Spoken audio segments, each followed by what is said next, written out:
Right, back to the graph for this one, because I went through all of the ones that were at severe personality disorder, but there was, what was it? Schizophrenia was, both of them were at clinical syndrome. So was major depression, but that was part of, like, depression was no surprise anyway, because I've got that all the time. But one of the things that, like, I think I've mentioned it before, that totally made me shit my fucking pants was when I was trying to be, like, fucking not hard on myself, but objective about myself. Sorry, it's difficult to speak because I've bitten my bloody tongue again with one of my bastard teeth. Delusional. And I said, like, I'm surprised it's that low because it's actually below clinical syndrome. It's only a personality pattern. It's only a character trait. And he said, no, in with that one, he said, for delusional to be any higher, you'd have to have full-on schizophrenia. I was like, oh. And then the other thing, which I've mentioned before, was when he said, in a normal person, a lot of these would be at 0. A lot of them would be at 0. How many of mine are at 0? Only the one that says that's how much it looks as if I was trying to make it look like something. That's the only fucking one. Which means I wasn't trying to make it look like fucking something. I was just being honest, is what it means. I was just speaking from, like, plain and simple, truthful.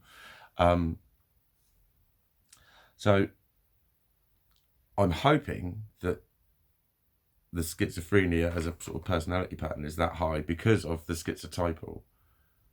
And I think that's the whole reason for the schiz bit of the word, is it's that inability to interpret the world around you.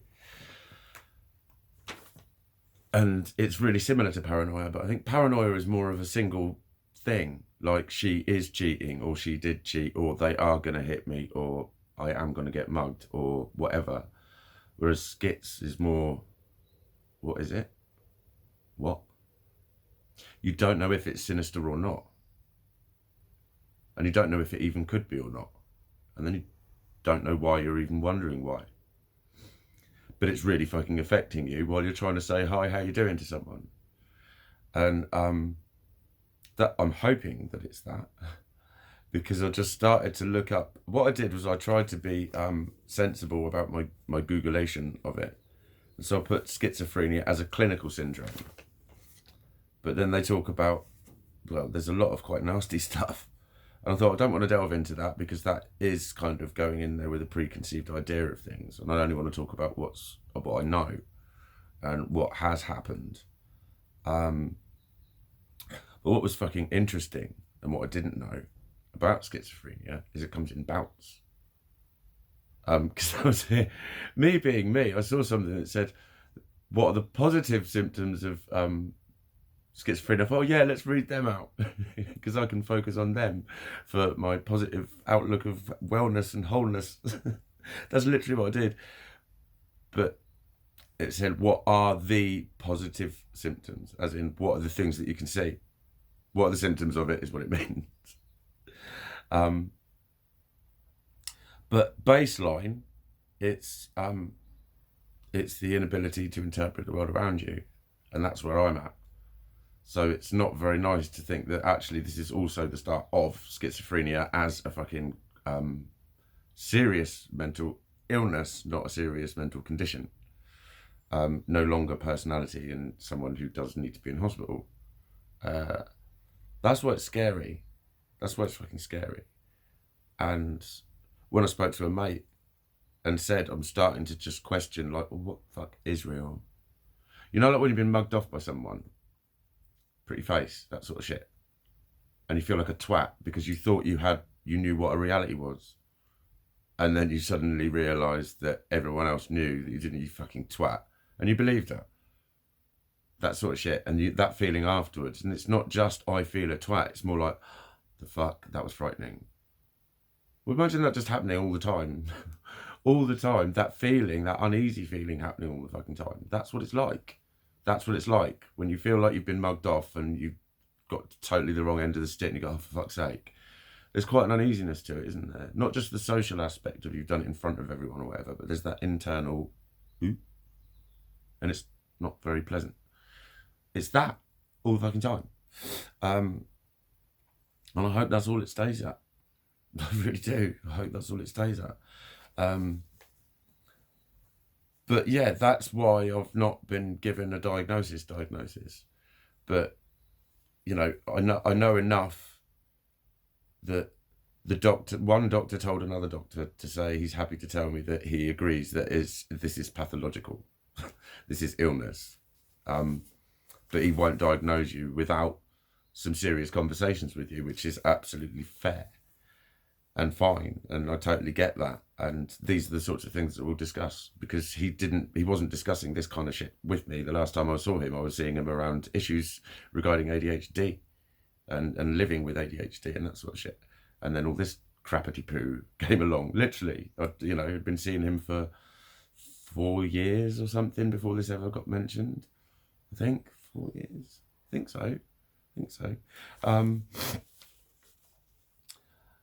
But yeah, that's been the main reason that Mikey hasn't been able to come back to play, and Mikey can't play boyfriends and girlfriends at the moment.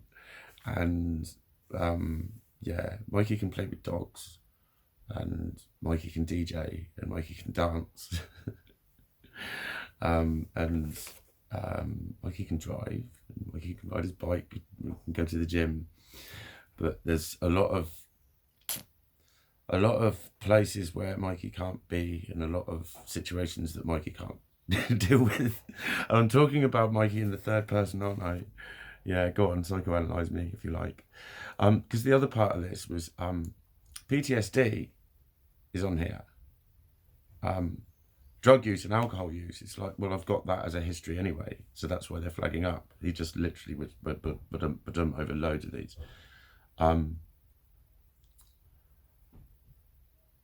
But PTSD,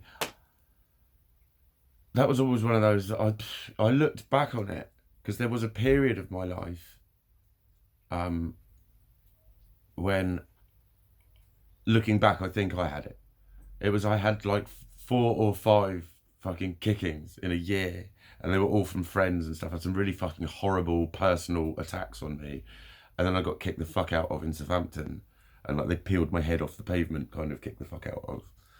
And I know that for like 2 years, I just didn't go out. I only went up like the snooker club. I fucking hung around in quiet corners, and I was consciously fucking petrified. I remember going to a gig and fucking almost jumping out of my skin when people walked too close to me and that sort of shit. And I know that it wasn't long after that I just became drug and alcohol dependent.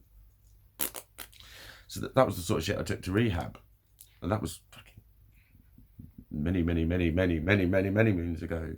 But I don't know if you can get PTSD to a sort of moderate degree. I would say I had it, if I had it.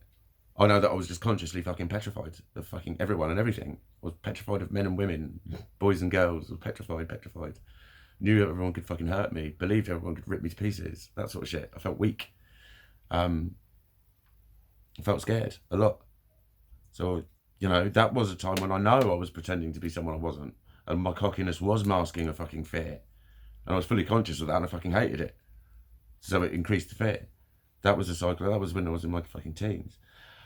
But I just think that the two are fucking linked. They have to be. How can they not be? How can they not be? To be in that much of a psychological fucking mess about yourself. Now that is what's, you know, it wasn't the actual sort of final trigger, but it sort of led to it. I was already fucking just using something every fucking day by, don't know when it was every day, actually. But I think the two are very sort of inextricably linked. I think they're grouped on here. But again, it's like just purely the fact that you know that is a tendency of yours. Now go and trust any fucking interaction with any single fucking human being. That's the reality of it for me. That's what's been the reality of it for me. And you know, then you're sort of convincing yourself that you're stuck in the pattern of negative thinking, and it's only happening because you're expecting it to happen. It's like, no, I've been feeling it happening and seeing it happening and having bad experiences from it happening and not knowing what it is and why it's happening for a long time. And then this came along.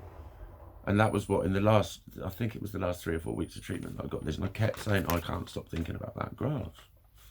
Not the graph specifically, but it is what led me to fucking sort of make these and sort of use them as a bit of an offload. I don't get interrupted when I make these, because I know I don't make a lot of sense a lot of the time to people. That's why they interrupt me. That's why they need clarity. But then I just think they're challenging me, and I just think, oh, no one fucking believes me. And again, that's another sort of tangible, realistical reason why I'm finding it difficult to be around people, because I can see that I'm difficult to be around. And just saying I'm difficult to be around, society will instantly go, don't be so negative. That's why you're difficult to be around. If you believe you're difficult to be around, then you're going to be difficult to be around. And it's like, no, I'm difficult to be around because everyone keeps fucking arguing with me and I keep arguing fucking back. That's why I'm difficult to be around. It's fucking logical. It's logical, but it's not nice to deal with. It's not nice to deal with because it does lead to fucking loneliness. Loneliness is a state of mind, yeah. It is a state of mind. And I had it fucking licked till about a year or two ago. No, year and a bit. Don't know ago. Once I started realising that my behaviours fucking precluded me in a very rational and mature, reasonable way, actually, for not being in a relationship. That's when I started to really fucking miss the fact that I wasn't in one. But then that's like, that literally is the least of my worries at the moment. It has to be. I need to sort everything else out. I need to sort everything else out. I need to, like I said yesterday, I need to be something. I'm still on my way to being something. This is my longest one yet. I better shut up talking.